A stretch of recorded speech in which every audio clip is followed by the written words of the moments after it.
Okay. So anyway, this is where they filmed the ballroom scene for the 1974 film with Robert Redford. And but what's interesting is that the servants' quarters would have been in the upper, let me see if I can do it, in this balustrade behind that at the very top. So that's where the servants would be in this mansion. You're probably wondering, well, what made me come up with this topic? And I happened to be a docent last November for a Free Family Sunday in the Maids room, which I really enjoyed. And I brought people through in the Havilah Beardsley house, and the simple room at the top of the stairs in the back of the house, and separated from the private family quarters by these big doors. And I was telling people about how maids back then could work 16-hour days from 5 in the morning until 9 at night, 6.5 days a week. They would get Sunday morning off to go to church, and I have one relative wrote, I had to come home and prepare dinner for them, of course clean up and everything and serve it, and then she might get the afternoon off. And then I was, one of the women in the tour turned to me with this somber look and said, "They're every waking hour." And it dawned on me that a lot of people who come through Havilah Beardsley Mansion and Ruthmere here probably had, like me, some servants or maids in their ancestry or their background. So anyway, so share some stories with you, because I happen to have translated letters from relatives who were maids. And these are cousins of my great-grandfather who came here from Denmark in 1884. And you can see they changed their names from Danish names. Marie Christine went by Mary. Christine Birgitta went by Tina when she came here. And they left with their mother and younger sister, and they took everything they owned to come here. So as soon as they got here, they needed to get working quickly. And of course, being a maid was one of the few things women could do. And you didn't have to be very fluent in your English. And so they did get jobs. At that time, they would earn $2 a week with room and board. And in a comparison, men earned $2 a day in the factory.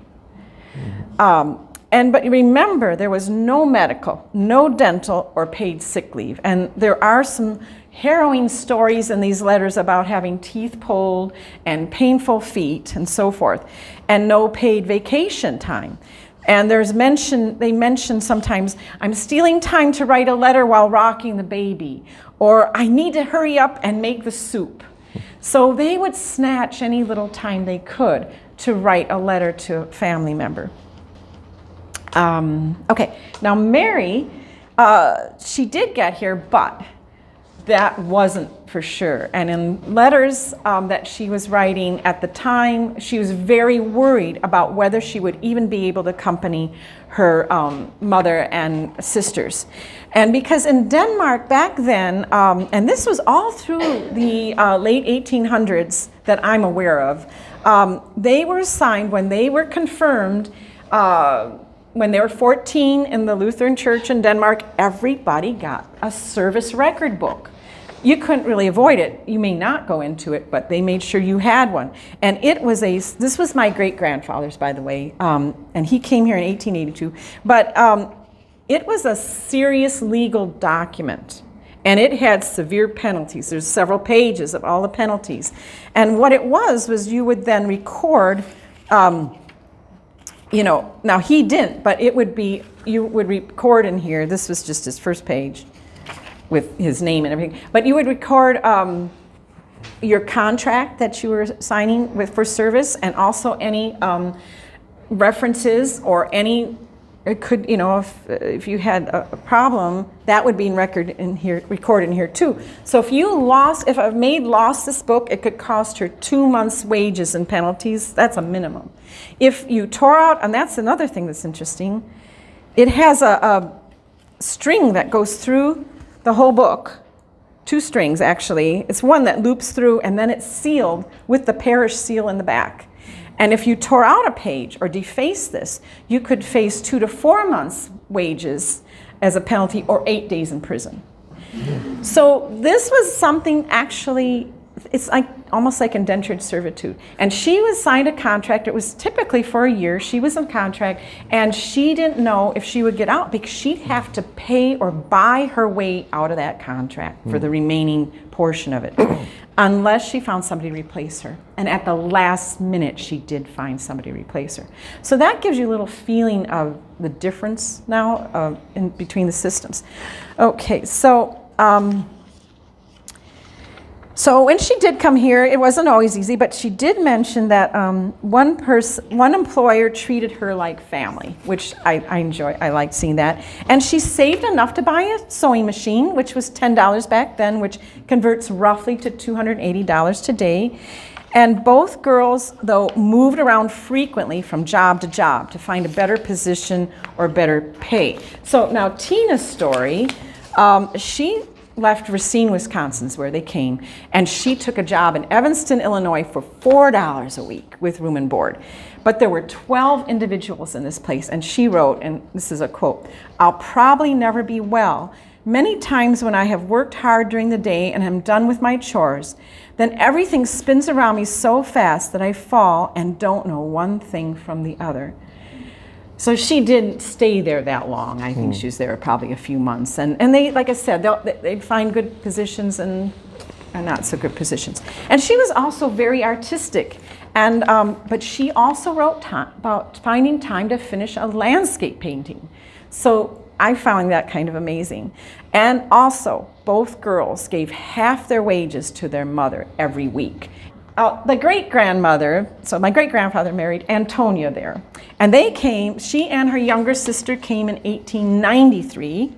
She also had a book, which I'll show you in a second. But I have always wondered why she was a simple farm wife. Why did I inherit this fancy tableware from her? Like she had Bavarian china that she collected piece by piece from the Jewel Coffee Man, or this large silver compote I had struggled to polish every year. She had sparkling glass goblets, tumblers, bowls, cruets, condiment dishes. I mean, all this fancy stuff. Even these little crystal salt cellars. And I didn't understand, but then I started to learn that she and other great aunts who had been maids wanted to entertain the way they would in the wealthy homes where they had worked. I had another great-grandmother who'd never been a maid and came here as a married farm wife. She did not entertain that way. She did not have these items. Okay, Anna, there's stories of Anna. She was quite young, 15 when she came, and there's stories of her crying in the pantry where she worked as a maid because she was so homesick and because her employers criticized her poor English. But then she eventually found friends in a youth group, and she started to have fun. And the thing is, when they visited, it would be when they were done after 9 o'clock. And so she writes often, "I don't get to bed till midnight sometimes, to stay up to do things or visit." And she did mention staying up one Saturday night till 4 in the morning and sleeping until 8 to go to church. So they did manage to squeeze in some fun. And the other thing is, Antonia took a job in the country about 20 miles away, but Anna was in the city. And because this trip was so difficult, they really rarely ever saw each other. I couldn't believe it. They weren't even able to get together on Christmas, because actually Christmas was one of their hardest days of work. And also Anna mentioned she had to spend almost a week's wages on a doctor once for a serious illness. So they worked really hard. Antonia took her service record book, and she just put in there, she agreed to work for this family. She doesn't have their name. It's hard to read, so I'm going to read some things for you. But down here it says she signed on in December 1893 to work for this is a whole year's worth in her record book of expenses. She signed on for $100, but I don't believe she was you know, that she'd have to pay her way out. If she decided to leave, maybe she'd give them some notice and so forth, because her sister's always saying, come on, I've got a job that's better in the city. Come on, come with me. Why are you out there? But I want to quickly go through, and I know it's difficult. I didn't know how this would show up, but what sort of things a maid would spend their money on. And I did include some things from some other years. So I'll go real quickly. Writing paper, envelopes, pens, ink, and stamps, right, to write home. Shoes, those were pretty expensive. Mending of shoes, rubbers, and slippers. Hat pins, cape, kid gloves, mitts, calico and cambric to sew their clothes. Facing, lining, veiling, and braid. Thread, buttons, hooks, and eyes. Corsets, whalebones, stockings and an apron, crochet and knitting needles, embroidery, silk and yarn, a doctor visit, some camphor, and various gifts. And at the end of this year, 1894, she had $16.50 coming to her, but she had down here $30 in cash. It's a little hard to read.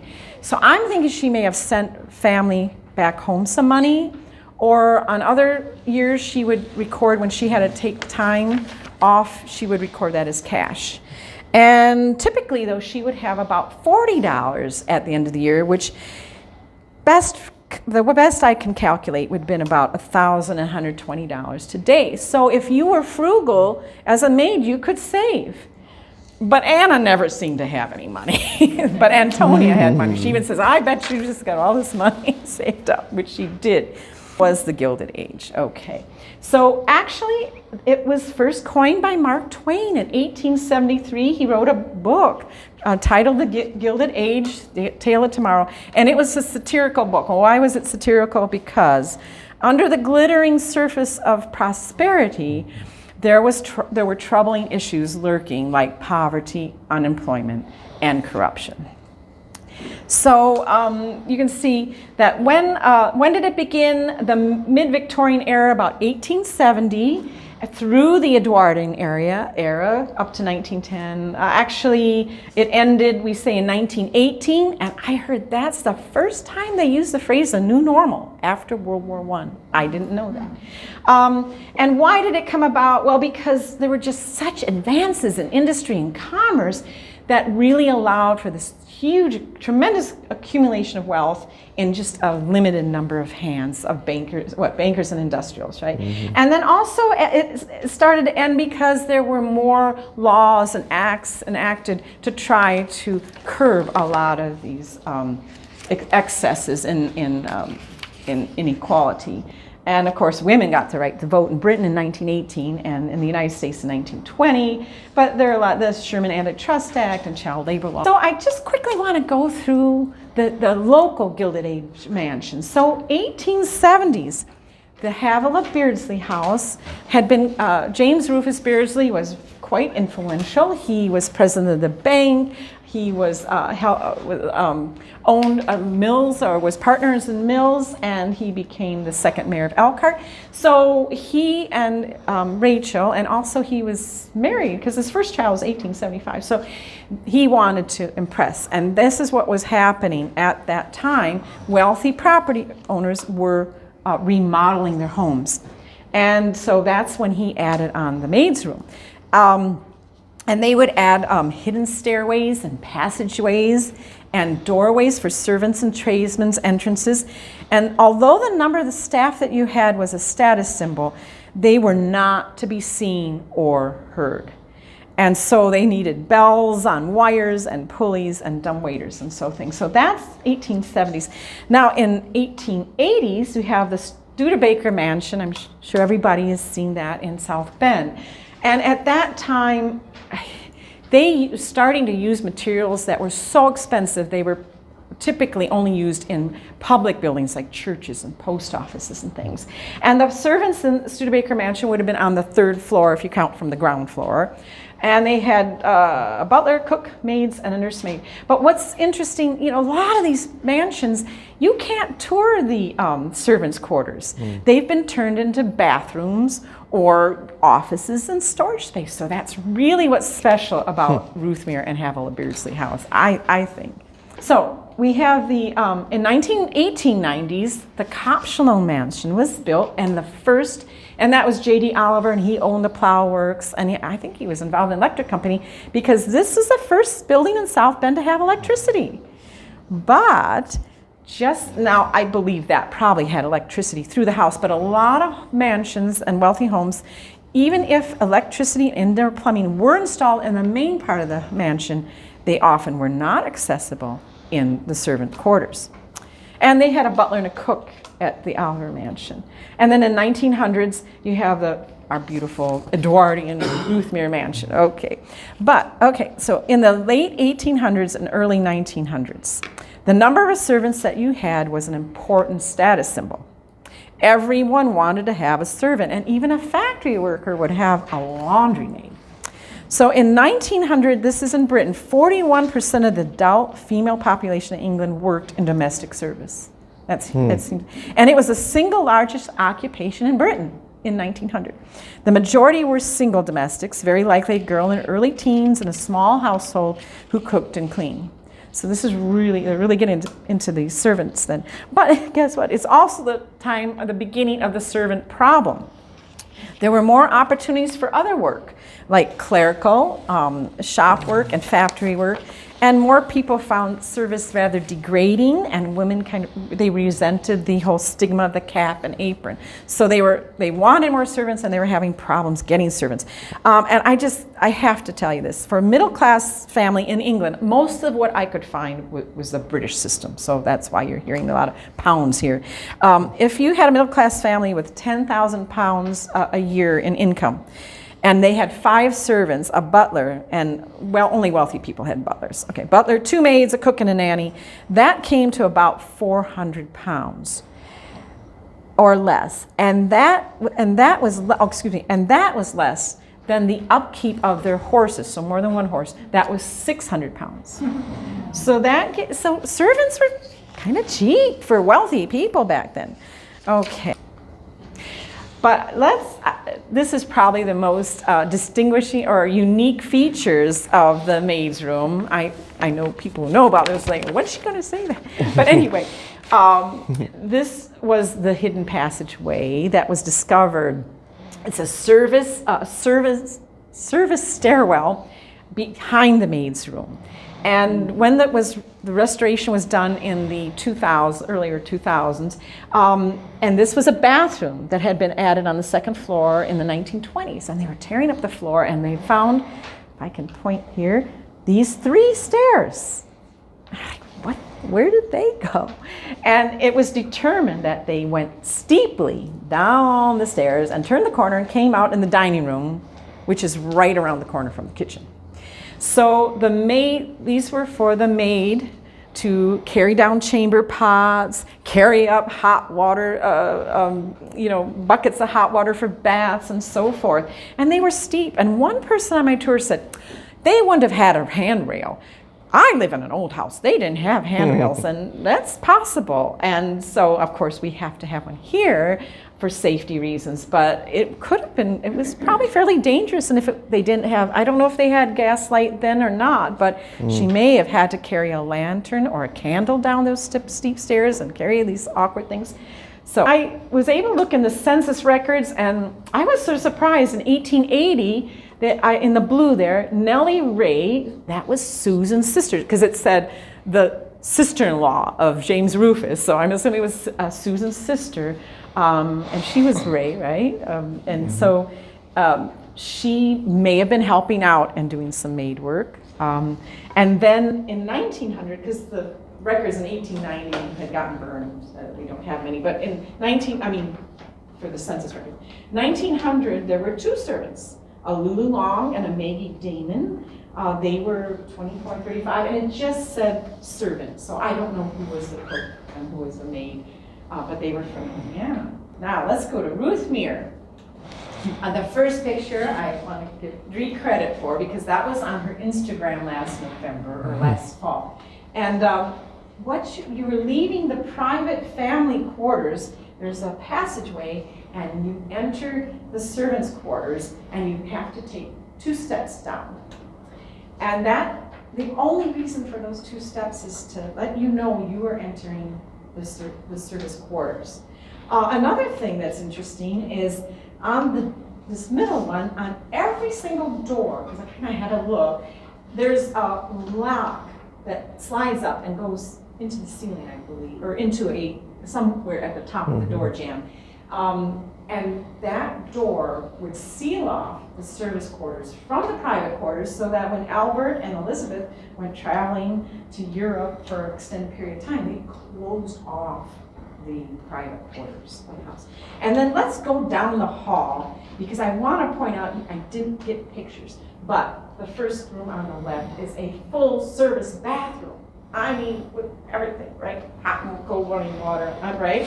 Yeah. And then you go down, the next door is a really nice sitting area for reading or doing embroidery or mending and so forth. So now we're in the servants' quarters, and service or servants, I think we use service here for the docents if you want to use it. But anyway, they're really, really nice. You've got the big cook's room and the maid's room, and look at the beautiful, decoration.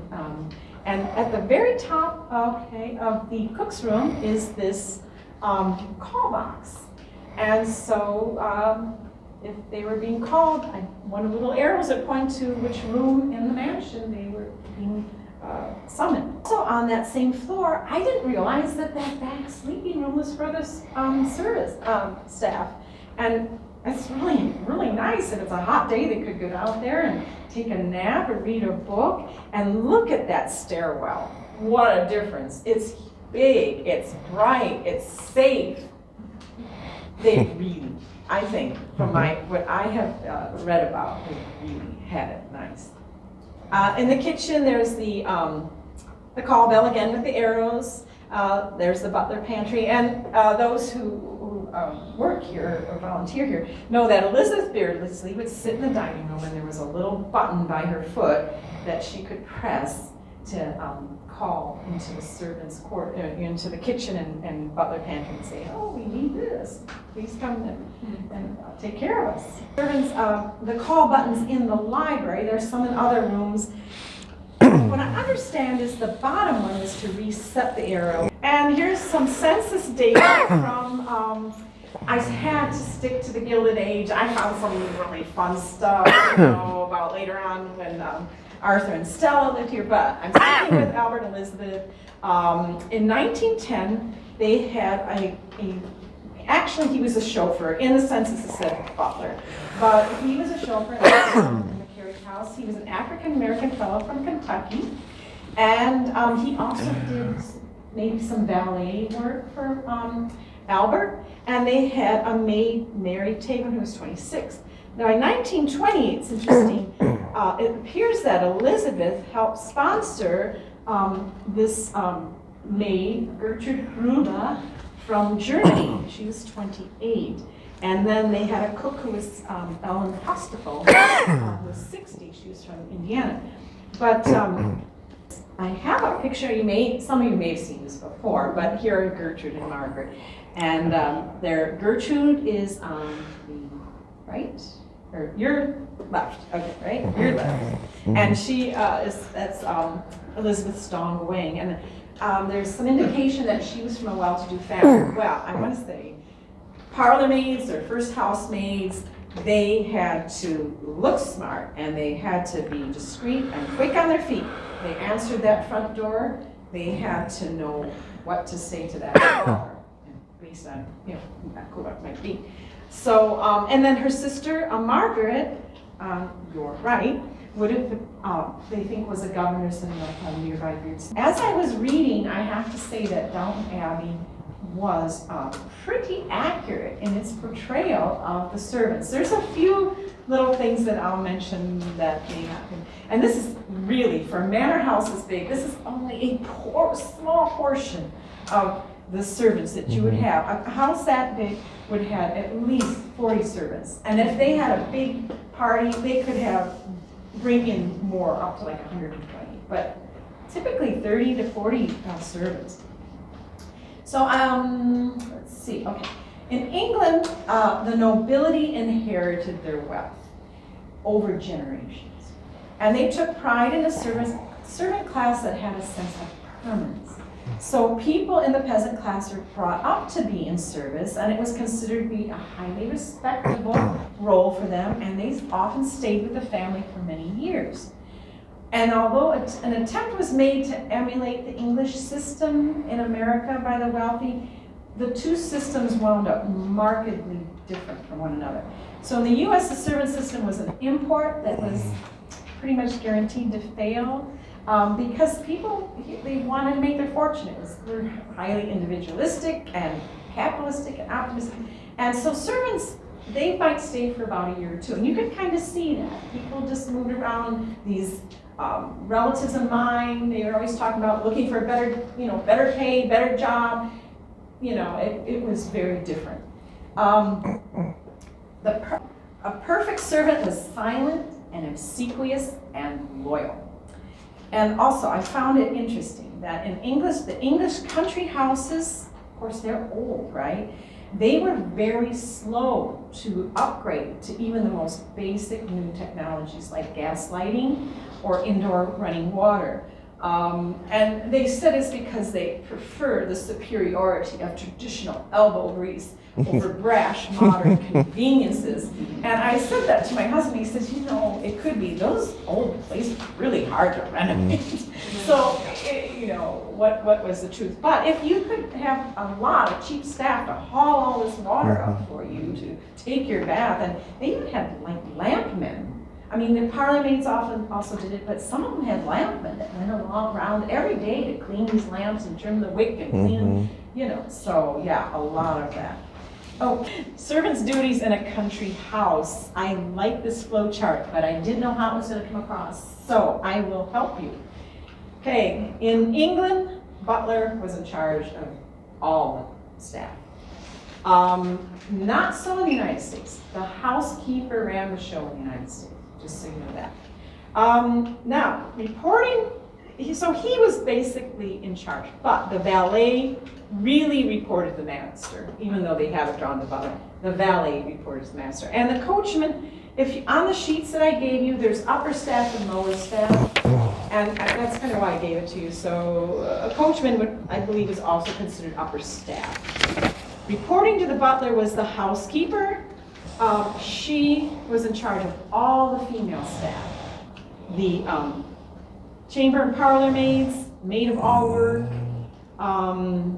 Also in the kitchen, the cook reported to her, but under the cook was absolutely in charge of all the kitchen staff. The kitchen maids, the scullery maids, so forth. The butler also was in charge of all the male staff. The footmen and the hall boy. Oh, here we have the laundry maid. Can't forget her. And she would also report the housekeeper. Now, the lady's maid up here was hired by the mistress and would report to the mistress. I think she had equal superiority as a housekeeper. And the governess or nanny or nursemaid, whichever term they're using, that person would also report to the mistress of the house. But it was really a strict hierarchy. And you can see there, upper staff, lower staff. It was a big division among them. And even among the lower staff, a parlor maid would not speak to a kitchen maid. They would consider it below them. Now that's a little different than Downton Abbey, but that is what I found in my research. Let's go through the various servants. I would have to say, from what I read, that Carson in Downton Abbey was a spot-on portrayal of butler. And he had to be the model gentleman. And you can see this is from the Biltmore. That would be the uniform. The other thing is it was very much a male hierarchy, particularly in England. I'm not so sure in the United States after what I read. But let's see, I have that here. Even though women servants outnumbered male servants 3-to-1, the below staff was still dominated by a male hierarchy. And you will see this in the wages. I'm not going to go through all of them, you'll just have to look yourself. But the males tended to always make more than the female. And they were, like the butler would be referred to as, by their surname, Carson, Of course, reported the master and managed the accounts downstairs, ran the wine cellar, decanted the wine, chose it, served it, and he was in charge of the butler pantry, making sure all the china was or the silver was polished, and that the china and crystal are well taken care of, and also announced dinner to the guests and supervised serving and so forth. The housekeeper, again, an older woman, a little more worldly, very competent, or the complete servant. She didn't make quite as much as the butler, but she had a lot of responsibilities. What was unique about the housekeeper, she wore a black, serious dress, but she had this chatelaine. And I think like chateau or something, like keys to the castle. And that's what it was called, and it's a little jewelry kind of hook that would go on a belt. It's a belt hook with key chains on it, a chatelaine. And she had a key to every room in that house, including the china cabinet and the linen cupboards and the still room. She was in charge. If the butler had the wine area, then she had the still room where they put the preserves and the cordials and things like that. And of course, she met with the mistress and the butler and the chef every day to plan that day's activities, or week's activities, because they entertained. And she also kept track of the household accounts and all that with the tradesmen that would come. And of course, she did greeting as well. But the difference with Downton Abbey is that the housekeeper really, from what I could tell, instilled fear in her underlings. Not quite as empathetic as Mrs. Hughes. And again, they would be referred to as Mrs. regardless of their marriage status.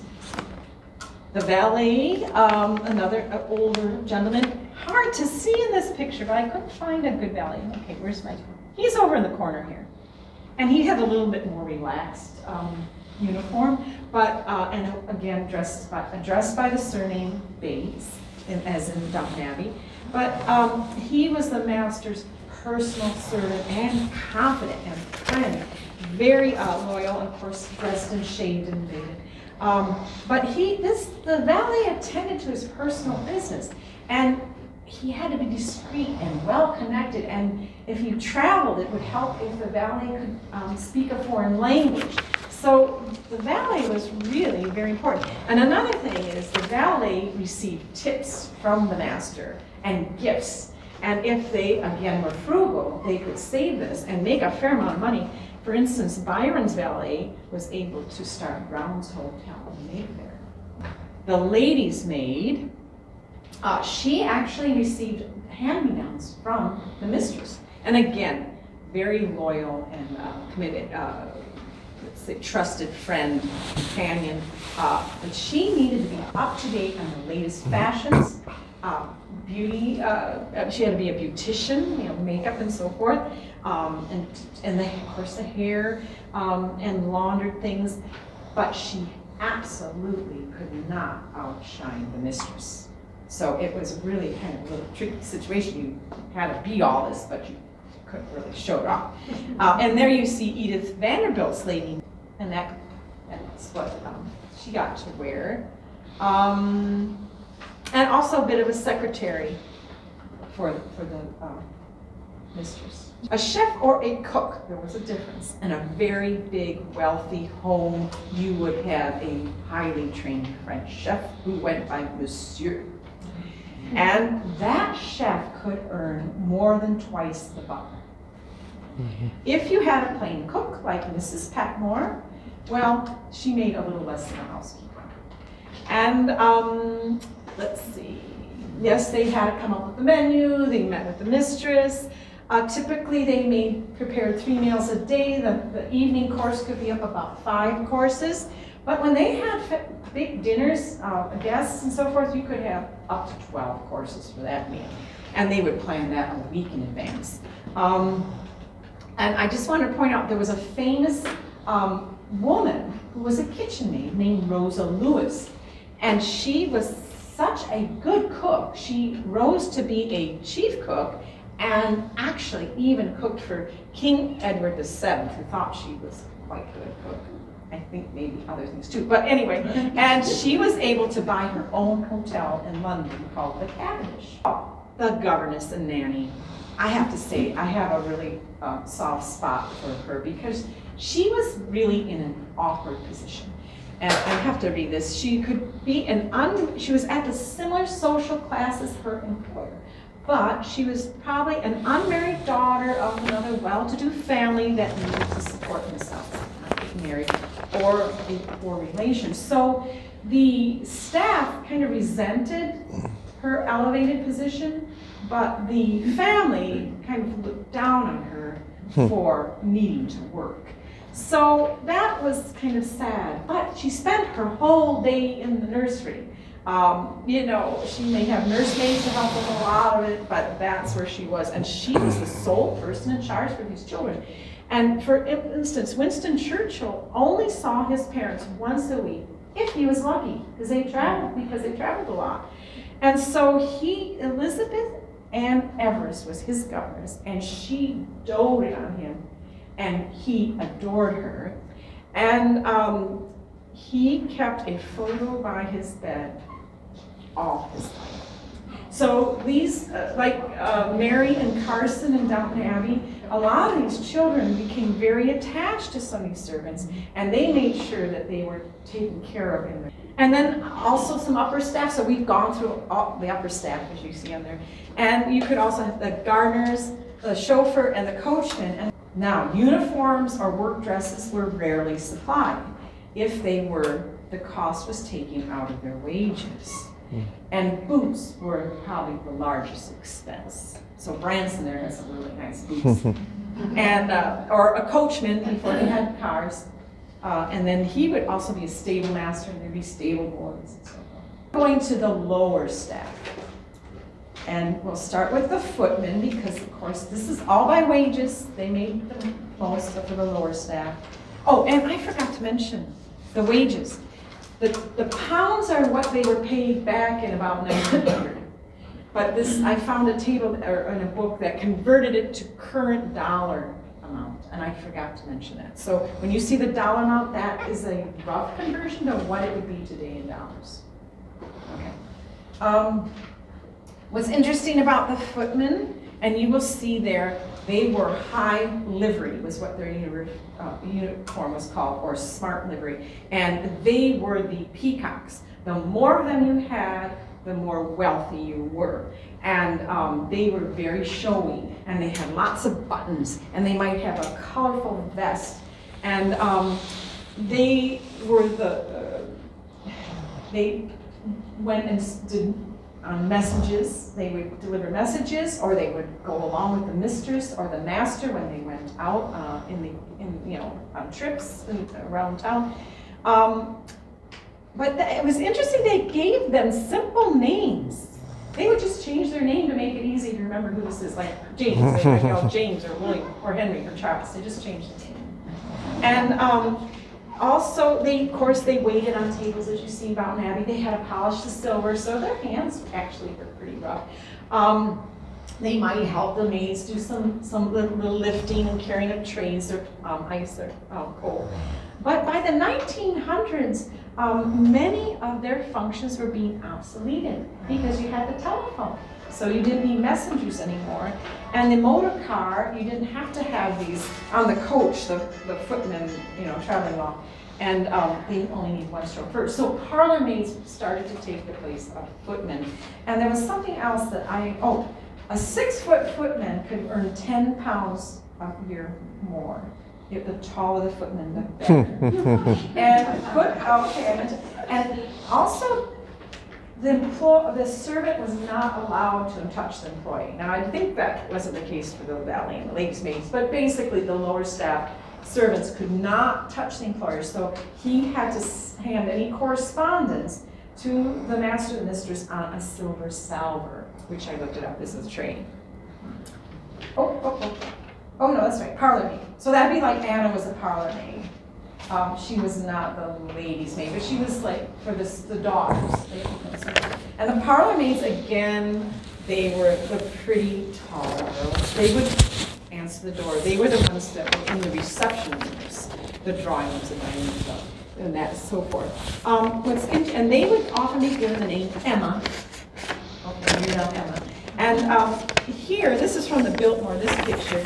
In the morning, the maids, all the maids, would have to wear a simple, plain colored dress, gray or whatever, to do their work, the cleaning. They had to go, they clean like crazy, I didn't think. And then in the afternoon, the parlor maids would change and put on a black dress with starched cuffs and collar and cap and apron, and then they would serve tea and so forth.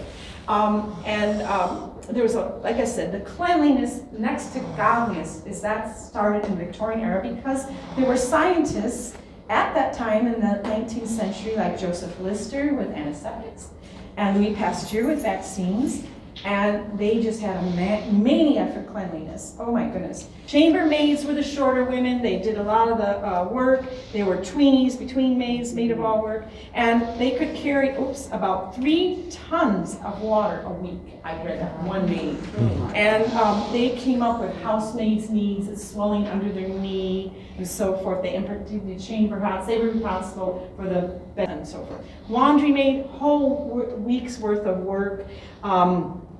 From Monday through Friday, and they even logged things into a book. They burnt their hands on something called a goffering iron to make frilly things, and the irons themselves weighed 10 pounds. Kitchen maid, we know, like Daisy, prepared things for the cook and the staff, slept in front of the kitchen range sometimes. Hall boy, he slept in the hall as a sort of a security thing, measure, and he was responsible he was at beck and call all the male servants and cleaned their boots and so forth and hauled coal and wood and so forth. And you'll see the maids and the hall boy were the first up in the morning to get get the hot water, get the stove going and so forth and so forth. The scullery maid, she was at the bottom of the barrel. Poor little girl.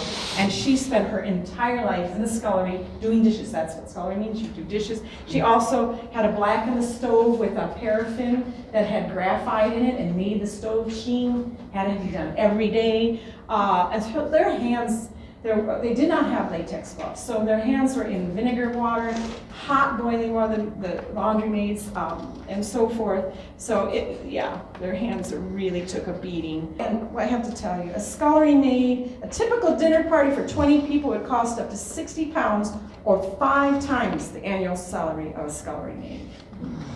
So they were cheap. So what about romance? What about romance? So they were not allowed to have followers, as they called them. So they often, like my great-grandfather and great-grandmother, I believe they met in church. I don't know about the others, but by 1900, they had all met somebody and gotten married, and you could no longer work once you got married. Only single girls were employed. But in a mansion house, a lot of times they would follow the same hierarchy. So you had, just like in Downton Abbey, you had the butler and the housekeeper, and the valet and the lady's maid, or a parlor maid. Same thing, the footman and a parlor maid. Now, Daisy, the kitchen maid, would typically not be interested in a footman, even though she is in Downton Abbey, because the footmen kind of they were always hassling, get going on this, finish this, we didn't like that, blah, blah, blah. So they were more interested in outdoor staff like gardeners, gamesmen, and tradesmen. So what is the future of servants? And could we maybe have a robot maid and a robot butler? Thank you, Brenda, thank you. It's so hard to find good help these days.